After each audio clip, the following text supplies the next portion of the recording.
Good evening, good evening, good evening. It is wonderful to be with you all here tonight. We all know about delayed trains and what happens, but sorry. she is here, gorgeous, Thank ready you. to spend some time with you talking about her new book, Independence. So Karine, thank you for being here. Thank you so much. Thank you all for being patient and being here on a Wednesday night. I've lost track. She's like, what day is it? What day is it? But thank you. It really, truly means a lot. Thank you for showing up for me. And you'll notice the first few rows happens to be wearing a lot of pink and green. Hey, pink and green, my sorrows. Thank you. So we have so much to talk about. And in the intro chapter to the book, there is the short paragraph that says, after being a party insider for 20 years, I now believe I can fight harder for my country from outside the Democratic Party than from within it. From here on, I am politically an independent. And as I read the book, I felt as though there were two main threads that finally, it was like a trickle down the back of your neck, and then you finally realized there are two things I need to pay attention to. The first one was the way that they treated President Biden. You felt that the party seized on the chance to tear him down versus looking at his record, and that there was a stronger reaction to the appearance than you expected. Did you really, and I think a lot of people here, I mean, there are people you name check in the book who said to me, she needs to step in. So there was obviously, and it wasn't just certain individuals, there seemed to be a feeling over a lot of people in DC that there needed to be a transition. But I wanted you to talk about why you felt so differently. You were on the plane on the way to the debate, and you said you were as surprised as anybody else almost when he stepped out on the stage. I was. So normally when I'm on Air Force One traveling with him, I get to talk to him, I get to see him, but this was a political event, and he was there on the plane, not with just me, but his campaign staff, senior staff, so I kind of stepped back. And I saw him but didn't really engage or interact. So the first time I actually heard him speak and really be engaged in front of me was watching the debate. So I was shocked. And for me, I think what I want people to understand is I had this unique perspective as White House press secretary. And what I mean by that is from the debate to the time that he decided to step down and hand the torch over to then Vice President Harris, I was the one that was defending him. I was the one that was watching the news and seeing Democratic leader after Democratic leader literally throw him under the bus. And I thought to myself, wow, this man has given 50 plus years of his public service, is a really good, decent man, has done a lot for the communities that I care about in just a couple of years of being in the administration, and truly cares about people. And I thought they could have done this differently. I really did. I thought they could have done this differently. So I felt it differently than most, having to be out there and defend him. And then there's another piece of this too, which is, okay, so he decides, I'm gonna step down. I'm gonna hand over the baton, the torch, to then Vice President Kamala Harris. And then there was talk about an open primary and brokered convention and not supporting her. And I thought to myself, well, what are we doing here? Why are we even going to knock down the first black woman who's more than qualified to be the nominee and certainly to be president? So there were things like that that played out, you know, in that DC bubble that I thought, wow, why is the Democratic Party doing this? Why are we going after our own when there's so much at stake in this election? We were just months until November. And then the other thing too, the third thing that I'll say about this is Donald Trump was quiet about Joe Biden. Because even for him, there was a moment where he was captured on an iPhone. He was golfing, and he had been really quiet. He hadn't really said much about what was going on with the Democratic Party and Joe Biden, and they asked him, and he actually showed some sympathy. He was like, whoa, what they doing to Joe Biden? I mean, even he was shocked by what was happening with the Democratic Party and Joe Biden. And I just thought, this is not okay. This is not okay. So that's part of it, and that it truly broke my heart. It broke my heart. I want to take that answer and ask about various parts of it. You, better than anybody else in this room, knows what it is to address the public and to put forth an argument and give it a chance to take hold. Do you think if there wasn't that chattering, if they had just said, look, he had a bad night, that the public would have taken it? Do you honestly think if it weren't for the whispers, he might have been able to continue? So I don't know. I can't, I learned at the podium not to take hypothetical questions.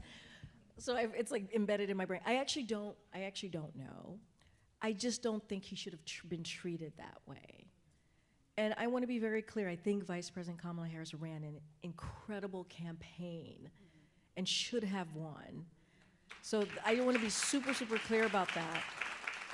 I just didn't like the way they went about it, because I do think it hurt us. I do think when people see, because he still had supporters, and when supporters see that from a party of their own, that the party that Biden obviously belongs to, I think it leaves a bad taste in people's mouths. And when people say things like, oh, we had to go public, he would never do it if we had just done it in private. I mean, I don't know. Did they try? Right?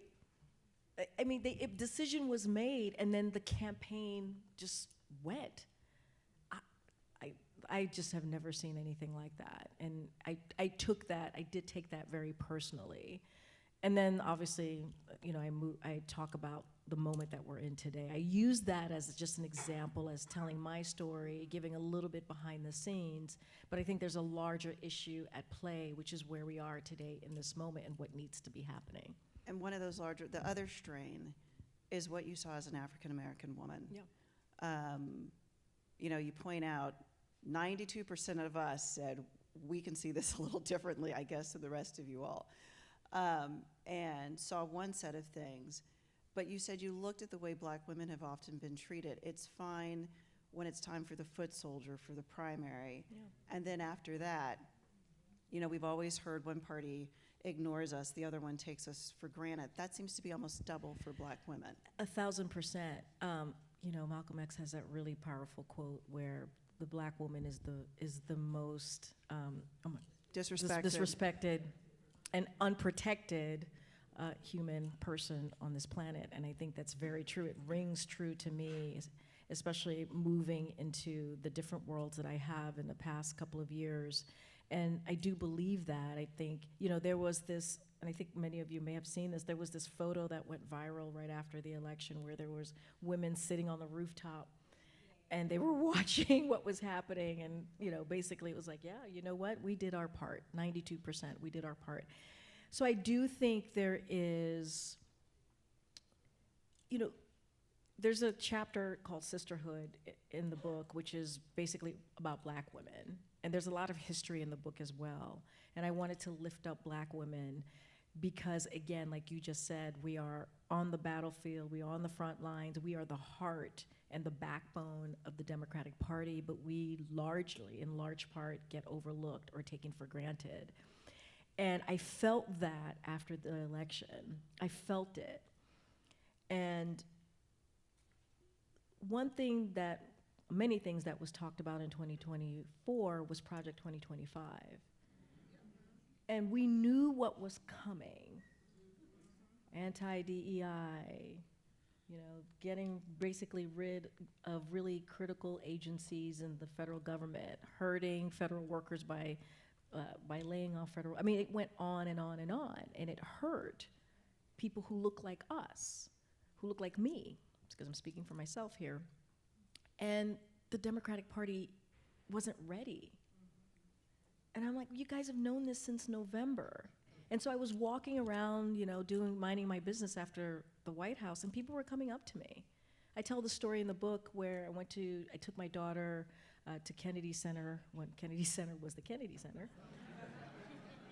And we went to see this tribute, the symphony that they were doing for Whitney Houston. It was really quite beautiful. They were using her music, infusing it with the orchestra, and they had a video, and I was introducing my daughter to Whitney Houston.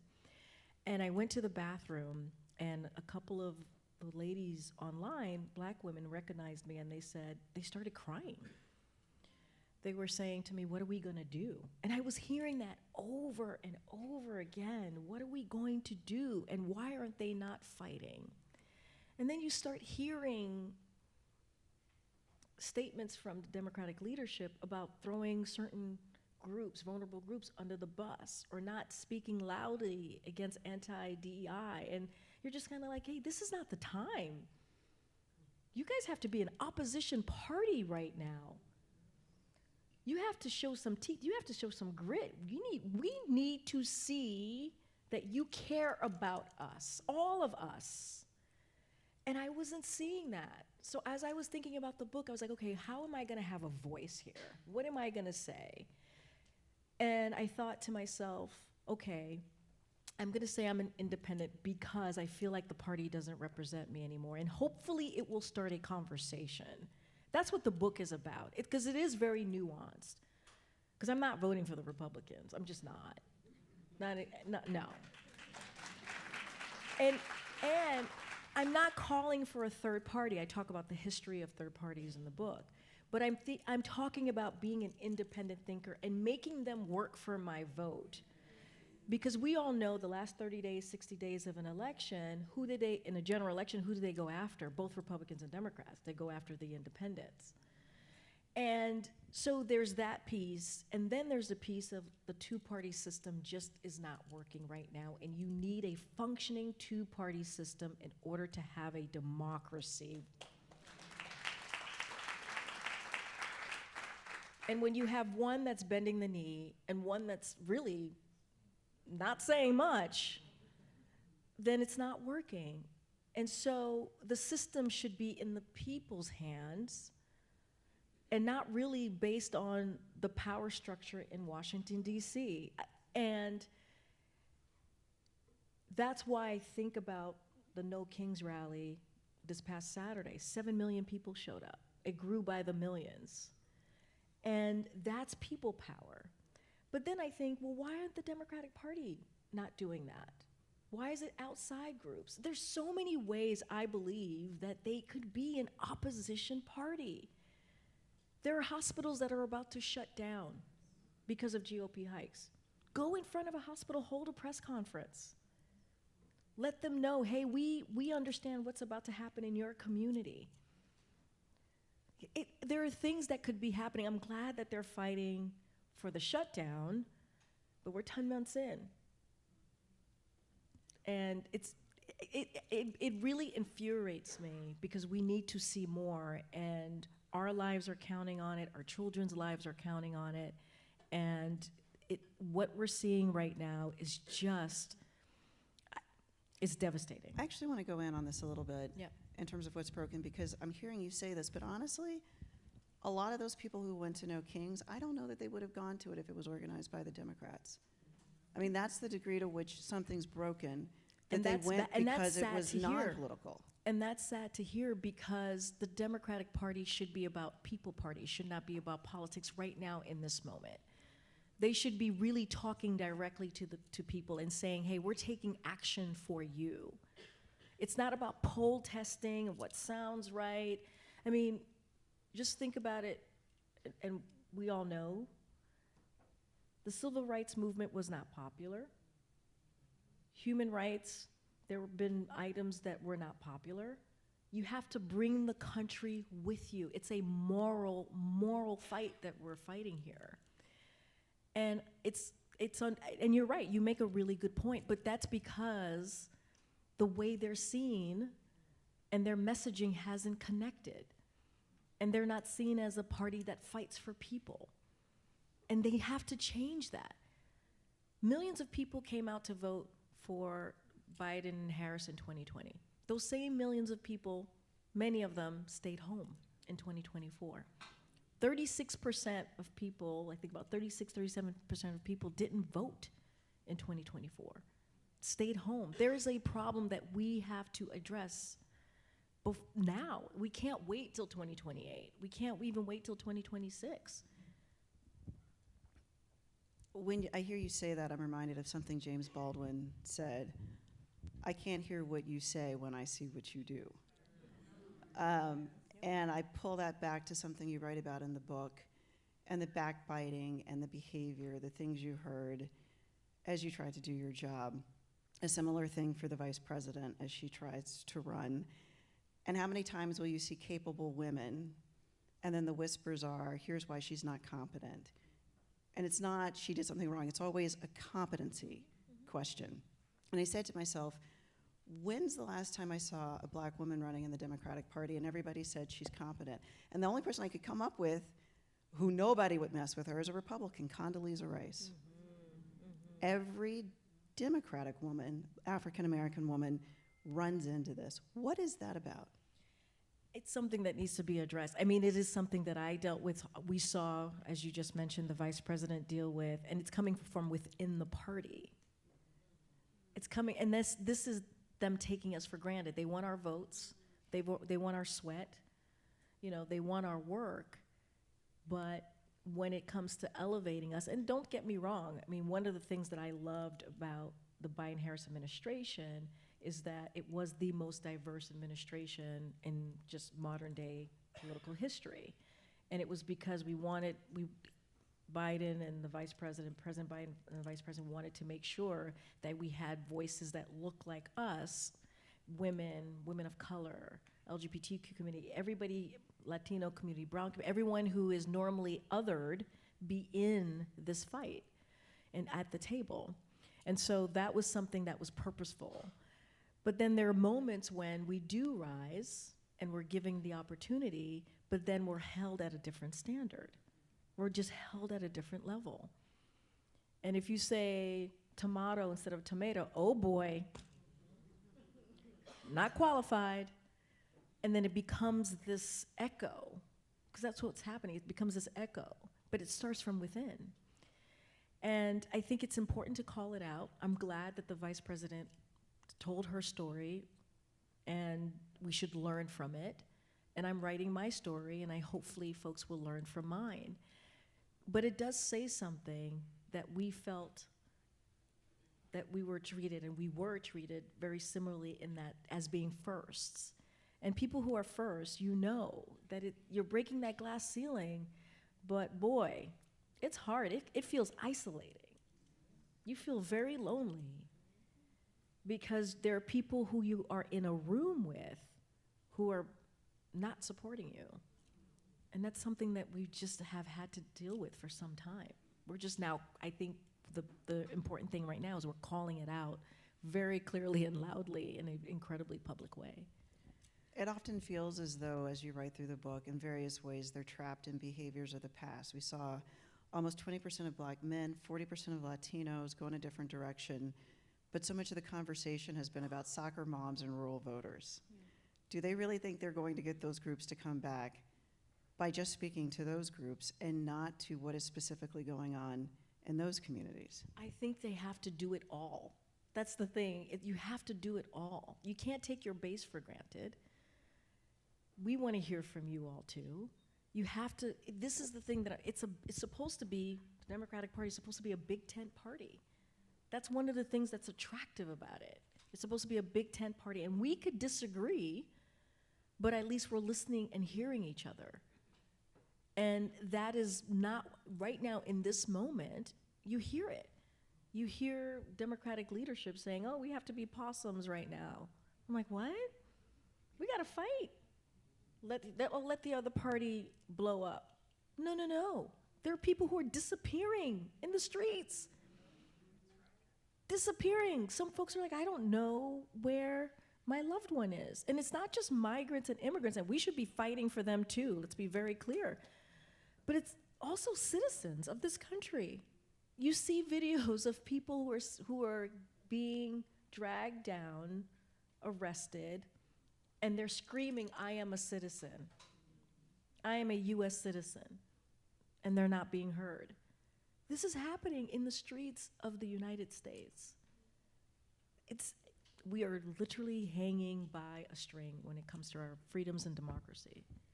Some of this is a communications question. Yeah. Donald Trump is excellent at what he does on social media and the way that he speaks to his supporters.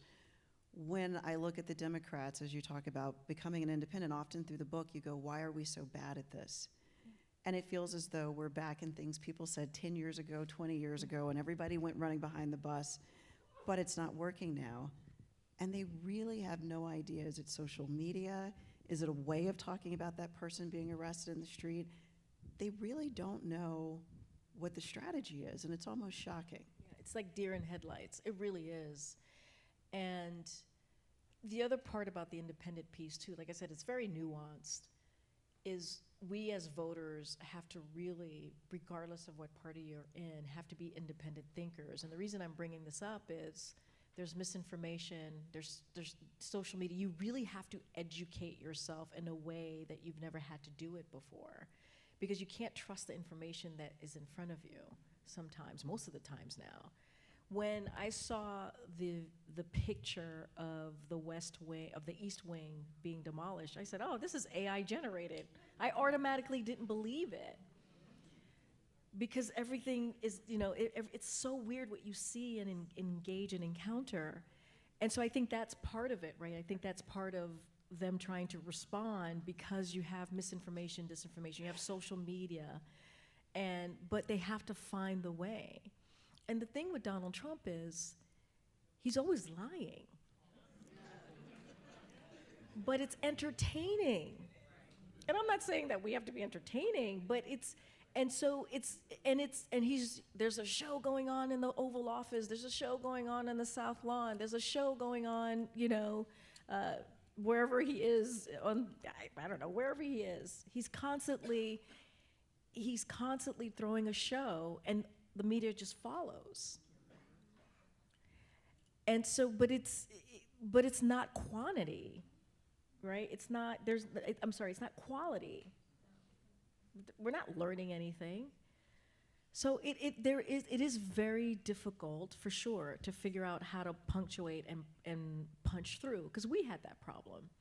And I take responsibility and accountability as well, because I was messaging and I was out there speaking on behalf of the president. And the politics of this moment, it was so hard to cut through. But I do think there's an opportunity to reimagine how we move forward and to reimagine this moment. One of it is, to your point, not behaving like it's 2003, not the old playbook. But I actually think it's very simple. You talk to people. You show them that you're fighting. You bring people in. You don't discount folks. And I think there are strategies and ways of doing this that takes away the disillusionment that people have right now. To do what you're talking about, in fact, I had some of these conversations this evening at the reception, it means that you have a common language to be able to do that. You're in that party, I'm in this issue, you're on that issue, but that means you have to have some degree of common reality. And this is just things that have happened this week. We're building a ballroom while people are on the verge of losing their SNAP benefits and paychecks. No Kings is met with poop AI videos. The White House press secretary, when asked about an important foreign meeting in a hotspot in the world, says, your mom. Racist group chats are dismissed as kids being kids. How do you find a common language when we can't even commonly look at that and go, we've had Republican presidents, Democratic presidents. I cannot think of a previous administration with any of this paragraph I agree. being possible. So then how do you have a common language as independents when somebody goes, yeah, that's fine. That makes sense. So I think that, and you're exactly right, because it's exhausting. What's happening too is the chaos, right? The chaos that we're seeing. There's Project 2025. The first time in the Trump administration, it was, a cultural war. Nothing really was happening. There were things that happened that were serious and dangerous, but it was mostly a cultural war. This time around, they spent 3-4 years preparing and countering and knowing exactly what they were going to do when they were back in power. Again, Project 2025. And they did it with strategy and chaos. And the thing is, chaos is the point. And what they're trying to do is they're trying to put fear so that we're silenced, so that we don't say anything. And so that's the thing that we really have to be careful about. And yes, you listed off a bunch of things that are Just this week, that are nuts and crazy. But I do think there is a way, like the shutdown. I think there's a way that Democrats could be very clear about this. Republicans have they have the White House, the Senate, and the House. This is theirs.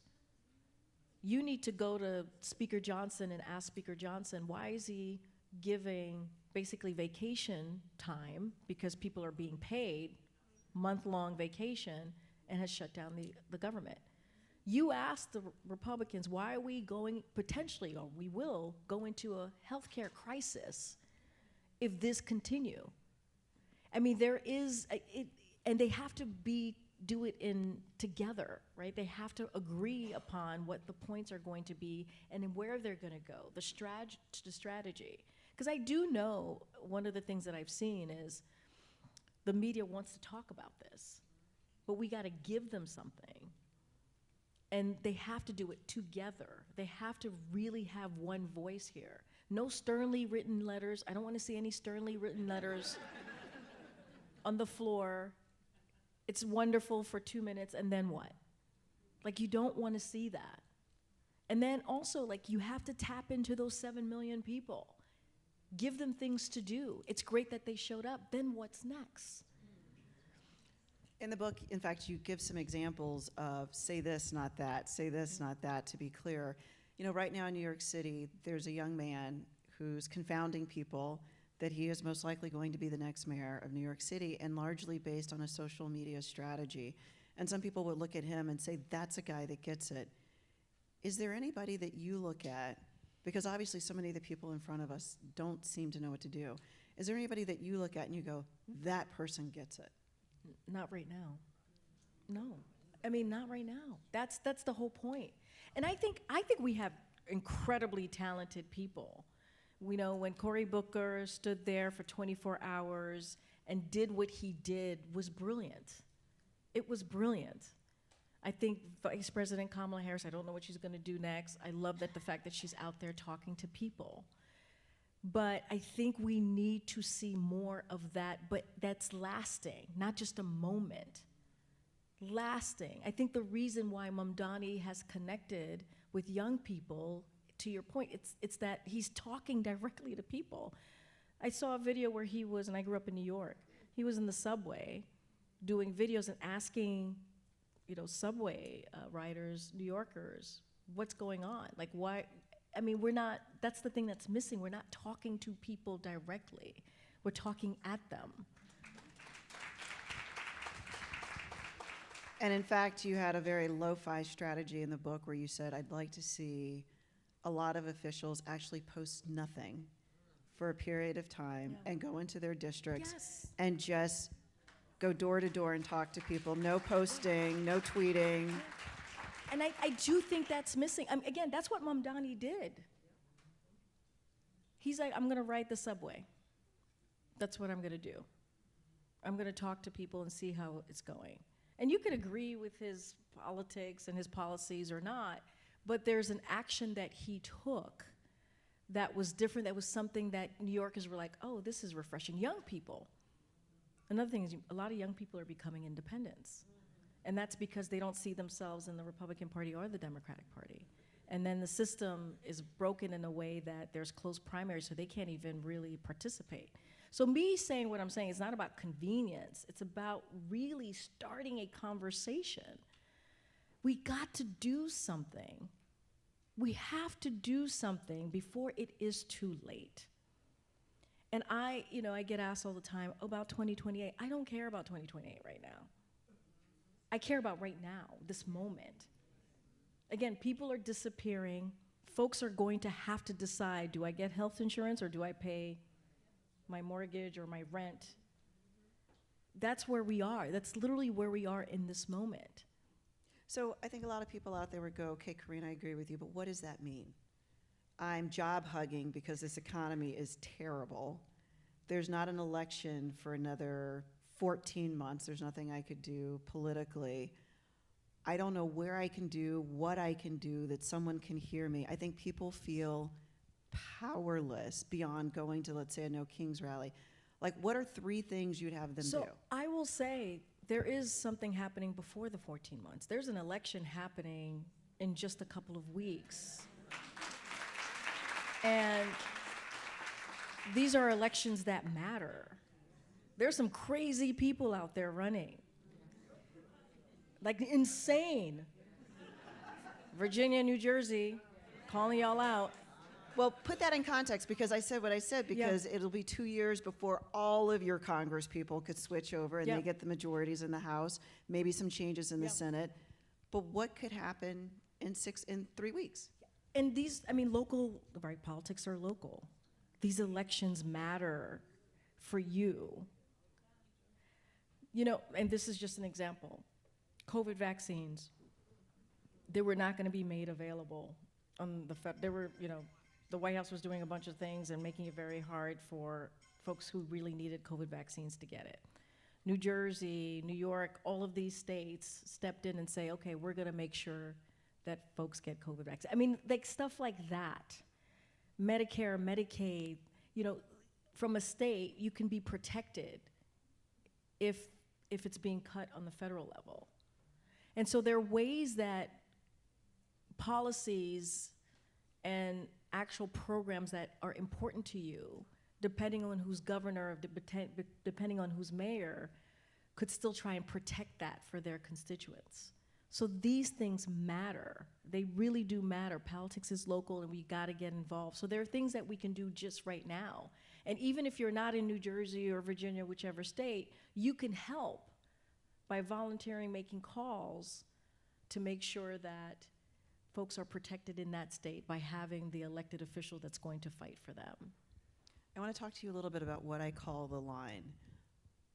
Because I think everybody, and I should know, Karine has been in politics for decades. You've seen it from so many different levels.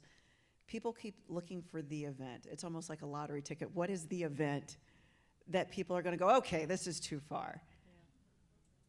Do you have a thought on that? It's gone too far already. I mean, November of last year was too far. I mean, where we get a lot of other people out there to go, that's the line. I mean, that is the shocking thing, because, you know, somebody said to me, okay, now there's a bulldozer hitting the East Wing. And no one is saying, I mean, people say that to me, and I'm like, I know.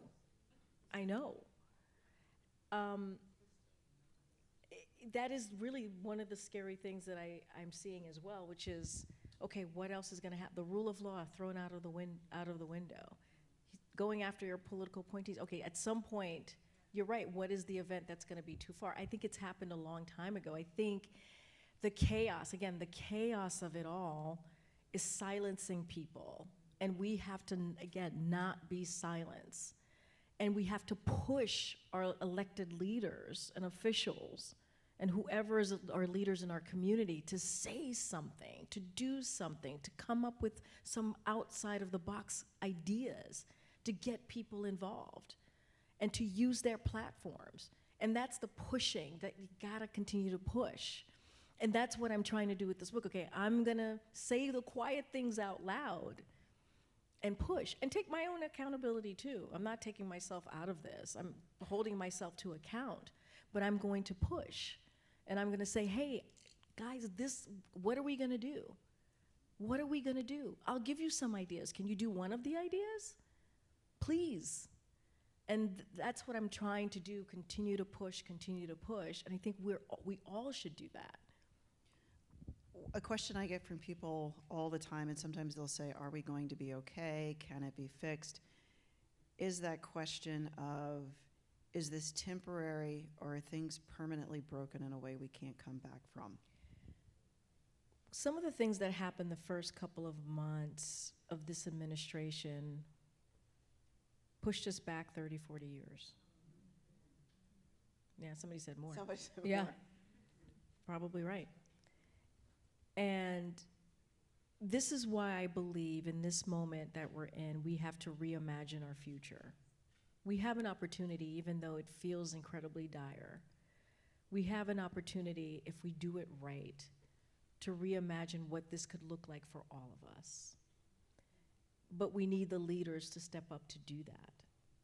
Sometimes in these dark moments, you gotta look at the light. and say, okay, how can we do this better the next time? But you have to come up with a plan. You have to come up with a plan. And there are times where I'm like, wow, this is really dark. I don't think we're gonna get out of this. But I have an 11-year-old, so I can't really be in that mindset. I have to figure out, okay, what is my place in this? And we all have to figure this out for ourselves to make sure that we make this better. I have a funny story. I just mentioned my 11-year-old. She loves, I just want to state this, she loves Vice President Kamala Harris. They have a really good relationship. And when I told my daughter that last year that Vice President Kamala Harris was now on the top of the ticket, she was gonna be, she was gonna run for president, her reaction was really funny. She said to me, "No, why, Mama?" And I was surprised. I'm like, what? But you love the vice president. She's like, I do, but I wanted to be the first woman president. And I tell that story because it's a reminder that our kids still have a lot of hope. And they see themselves, breaking glass ceilings and making a difference. And so that's why I'm like, okay, I can't be dark about things, because there are kids out there who are very hopeful about their future and who are expecting us to fight, who are putting it on us to fight. And by the way, they're gonna have to clean up a lot of this too. They really do. So those are the things. It's a fun story, but it really made me think, oh my gosh, I never even thought that she would think that. Because she's 11, I'm like, gosh, I hope we have the first woman president before then. But that was the hope for herself. I've never talked to her about that. My teenagers like to roll their eyes, and you guys ruined it. I don't even know what we can do. They're not wrong. But that led into a question I wrote down, which is, do you think you will see a female president in your lifetime? And could you imagine a female president of color in your lifetime? I gotta be hopeful. I have to be. I have to be. And if not for me, from my daughter, who sees herself that way. A little black girl who sees herself that way. And so I have to be hopeful. And that's what I want to see. I think it's gonna be really hard. We tried, the Democratic Party tried twice. Twice. Do you ever worry about, be careful what you hope for, you'll get a female president, but it'll be Madam President Marjorie Taylor Greene or something crazy? So I have to tell you something. I mean, Republicans are probably more ready to do a woman president than the Democratic Party. I have to tell you that. I mean, that's because when they get behind whoever it is that they get behind them. When they decide, they get behind them. That's the other part of what I was like, well, what's going on with our party? Because when they do, Nikki Haley was close to being the nominee, and they would have gotten behind her. So, this is like the reality here. There is something fundamentally wrong that we have to fix. When you say be an independent, and you said earlier, I'm not saying vote for independent candidates. You point out in the book often third parties don't win. Instead, you're talking about something different in terms of how you look at candidates, how you build coalitions, how you look at yourself. I wanted you to explain to people exactly what you mean by being open to being an independent. And I was saying this early, I think we are in a time, because of social media, because of misinformation, we as voters have to be independent thinkers. We have to question everything that we see. We have to hold our leaders accountable. And it is really important to do that. We have to be our own fact checkers. And so that's a lot of work, added work that we have to do. And to me, it's very much connected to, okay, I'm gonna look at everybody because I have to educate myself on everyone. It's like when you go to the polling booth and you're like, oh, there's this judge that's on this ballot. I have to know what this judge is going to be, or the whoever's going to be the superintendent for schools. I have to really figure that out. Don't just pull the D or the R. Yeah, I really do believe that. I really, and I've come to learn, it's like I can't just pull the D or the R because I don't know who these people are. I have to do my own research and figure out, let me make sure. And some of them are not even connected to a party, especially local politics. And you have like pick 3 out of the 5. I mean, so we actually. Welcome to Philadelphia. Right. Yeah. Right. Or there's these propositions that are on the ballot. So there are things that we have to do as voters and educate ourselves even a little bit more because local politics matter. Which is really do what we should be doing anyway. Right. On all of these races. I agree. But it doesn't always happen because, and this is the blind loyalty that I talk about, because we're like, and you guys go vote in a general election, there's the Democratic table and the Republican table, and they hand you a piece of paper and they're like, oh, just vote straight down the line D, or vote straight down the line R. And sometimes I'm a little bothered by that because I don't know who the last 3 people on this are. And I'm not saying I wouldn't vote for them, but I want to know more. And it might change the way people look at the African American voting bloc if they thought more people. I want you to work for my vote. And so that's what I'm saying. I'm saying, okay, wait, there is a little bit of blind loyalty, right? There's a little bit of like, oh, you just, who's ever at the top of the ticket is going to carry everybody at the bottom that goes down the ticket. And in terms of feeling overwhelmed, and you talk about it as the business of shock, that when people are in shock, often things happen and you don't realize what has happened until it's over. You had a strategy, which was to bond with people and pick and choose. I will research gun control, you will research reproductive rights, and I'll read you in so you're not overwhelmed. But you sort of build a little community. Yeah, I think that's really important because,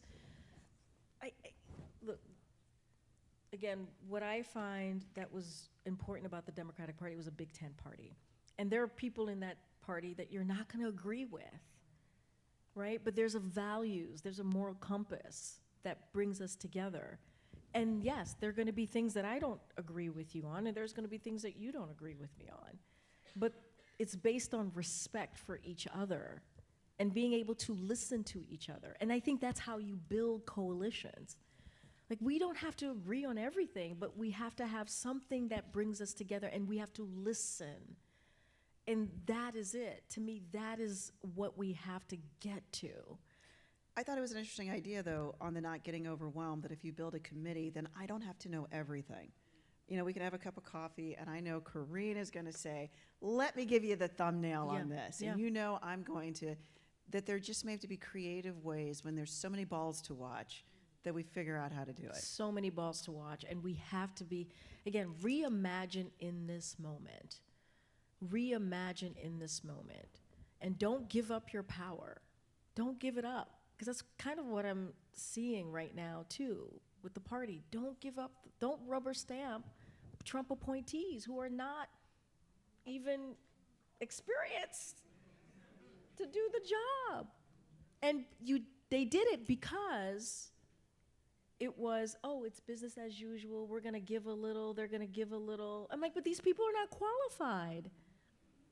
And that's giving up power. Is there in a crazy way, reason to hope that it might have taken something like this to completely crack this system? And when we see what we see with No Kings, maybe they're shoots of something new, but it took something like this to really get going there. And history will let us know if that is the case.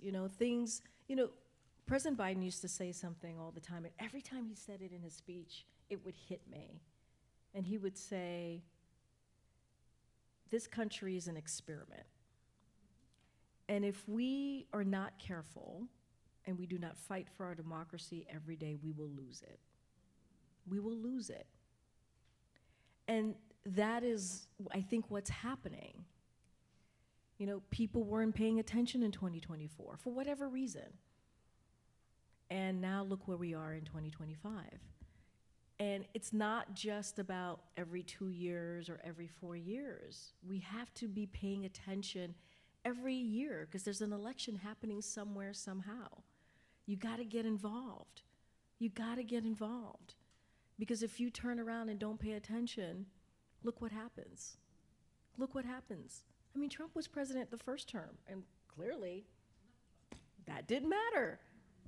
It's just, you have to pay, you can't just fight in 2020 and say, okay, you know what, I'm tired. 2024, I'm just tired, I can't fight.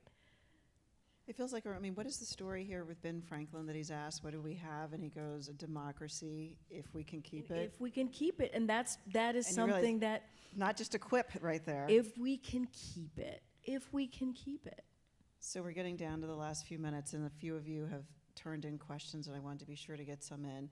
The first one, thanks so much for being here. Can you share what you were hoping to accomplish with your book as it relates to moving the country forward? Yeah, and I think I tried to, I'm hoping that this whole conversation, again, the book is very nuanced and layered, and what I wanted to do is use my platform for people to be like, oh, okay, what does that mean? All right, you're saying this, say more.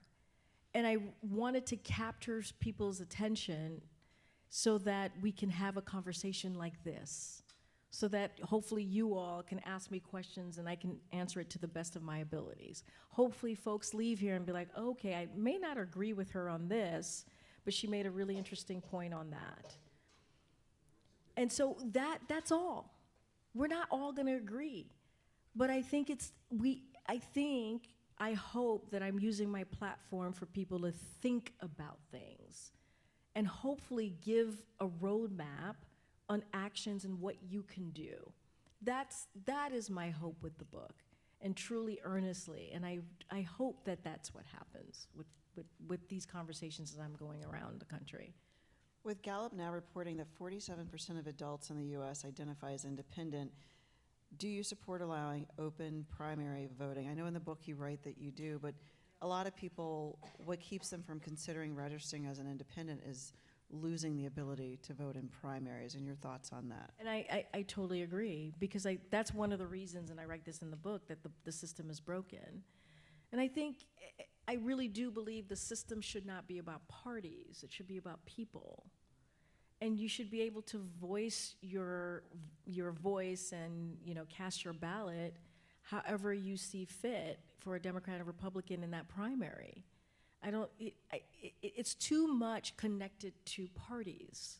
And that's something that I talk about. And that, to me, if you have millions of people, 47% who now see themselves as independents, there's something wrong with the system, because you're locking out those people. Do you think democratic messaging is bad because we don't have a good messaging apparatus, or because we don't have a cohesive strategy? I think we don't have a cohesive strategy right now. I don't know what it is. I'd like to know what the cohesive strategy for Democrats are. If someone wants to tell me, feel free. I don't know what it is. I believe that the shutdown is an opportunity for them, because Democrats are going to have to be really careful, because people are suffering from the shutdown. Seniors, veterans, federal workers. So you have to make sure, while they're fighting for the right thing, they really are. Our healthcare system is headed towards a crisis. They have to make sure that they put this at the feet of Republicans, because they are the majority holders here. The speaker is a Republican. And so the messaging has to be really clear so that the American people, the public, understands what they're fighting for. Because people are gonna feel it. They're gonna feel it. You are a proud daughter of Haiti, the first Black queer immigrant, White House press secretary, and this is from somebody who has a question. They start off bonsoir. Oh, I'm not sure I said that correctly. that was pretty good. Sac passé. You all have to tell me what that means later. How can you help with the dire situation in Haiti? And that one hits hard. It hits really hard. Because what's going on in Haiti is just devastating. And there's no real answer right now. There really isn't. And right now, things are not going to get better under this administration. It's just not. And that's even incredibly scary. And I wish I had an answer to that. I really did. You know, when we were in the Biden-Harris administration, we tried to do things, you know, TPS, sending funding there, trying to build a coalition to try to figure out how do we deal with the violence, and that was hard. It was very hard to get a coalition from other countries to help. And, you know, TPS is a Band-Aid, it doesn't really fix the problem. And now that's gone. And so I wish I had a cohesive answer here to give to that question. But right now, the US is not even in a position to stand up and do what's right on behalf of the American people, just all of us. There's an authoritarian regime coming upon us. And it's very scary. It's really scary. We all might imagine what we might do in certain situations under the spotlight that are really difficult. You had to stand there as White House press secretary while people were saying they're eating the dogs, they're eating the cats, and there were strictures, as you write in the book, to not being able to be political and what you could do and what you could say. But I wanted you to talk about that a little bit, about what that was like to go through as a person, because I would imagine you really could not believe we were there. And I have to tell you, there were many, I'll get to that one because that was really hard and I talk about it in the book, but there were many moments. My first briefing, there was the shooting in Buffalo. And then 7 days later, as you all know, the shooting in Buffalo was a black community. Basically, a racist, bigoted person went into the supermarket and decided they were gonna unload their gun. And then, less than 2 weeks later, maybe even a week later, there was Uvalde in Texas. And that was, I felt that, because I have a kid who was the same age as those young kids, and you feel that. You know, there are moments that, I mean, I'm human, and you feel it really, really deeply. And I get emotional. There were moments where I was emotional at the podium trying to talk about what was happening in this country on behalf of this president, but talking about what was happening in the country, and people were in pain, and we're trying to feel their pain as a community is healing. And so those were difficult moments. So you fast forward to the last, you know, couple of weeks of the election, and you have, you know, the Republican nominees saying that their migrant community in Ohio are eating dogs and cats. And it was hurtful. It was really hurtful. And I remember there was a moment, and I talk about this in the book, where Joe Biden comes up to me and he's about to speak, and he says to me, I need to say something about what's being said about the Haitian migrants. I want to say something. It's important for me to say something, but I want to check in with you to make sure you're okay. And I said, absolutely, sir. I appreciate you speaking out on this, and I think it's important. And he hugged me and gave me a kiss on the forehead, and he went out there and he mentioned me, and he denounced it. But there are moments like that. There are moments like that, and you see what's happening to communities that you care about, and you have to speak to it. And I think that was, I hope that was what people felt when they saw me at the podium behind the lectern, and they thought, okay, we see ourselves, a woman of color, however you saw yourself, hopefully in me, being able to speak for them, coming from the White House and being seen. And that was something that I carried on my shoulders, right? That's something, because I knew I was standing on the shoulders of ancestors. And it was important to me. Final question. You know, I think for some people, the book has really been an introduction, a way to see you away from the podium as truly you. And then they go, oh, what is she going to do next? And what do you say? Well, I'm going to be hopefully busy with the book and trying to have honest conversations, easy ones, hard ones, however they may come. And, I really want to be a storyteller, right? I really want to tell stories and tell stories of voices that haven't been heard. One of the things that I learned, and I did not know this, when I was a White House press secretary, I learned about these two women, Ethel Payne and Alice Dunnigan. And they were the two first black women to be reporters in the White House press corps. And this is like, just imagine 75 years ago, like around Eisenhower, and having these two black women having to be able to force themselves and be respected and be on top of their game and being disrespected by the boys club. And sometimes the president wouldn't take their questions or refused to take their questions. And I learned about them through the White House Correspondents Association. One thing that we were able to do is we got a new podium, and we named the podium after them. And I recently got the rights to their books.